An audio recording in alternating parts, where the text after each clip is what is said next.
le musulman qui a inventé la photographie. Voici l'histoire d'un des plus grands savants de l'histoire, musulman, scientifique, et pionnier de la méthode expérimentale. Son nom, Ibn al-Haytham.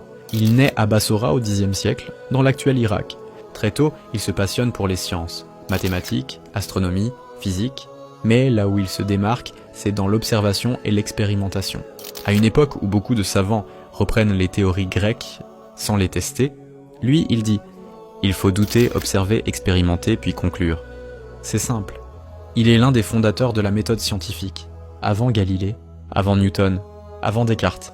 Son œuvre la plus connue, Kitab al-Manazir, le livre de l'optique, un ouvrage révolutionnaire où il prouve que la lumière entre dans l'œil, et pas l'inverse comme le pensaient les Grecs. Il étudie les lentilles, les miroirs, la réfraction, et construit une camera obscura, un ancêtre direct de l'appareil photo. Mais ce n'est pas juste un expert en optique, Ibn al-Haytham a aussi écrit sur la psychologie de la perception, l'astronomie, la mécanique céleste, les mathématiques. Il propose même des idées de gravité et de mouvement qui annoncent des concepts modernes. Et ce n'est pas un homme enfermé dans sa tour. Il écrit méthodiquement, expose ses hypothèses, décrit ses expériences, et insiste toujours sur l'importance de la preuve rationnelle. Son travail sera traduit en latin, étudié dans les universités européennes pendant des siècles. On le surnomme même le second Ptolémée, mais en réalité, il allait bien plus loin.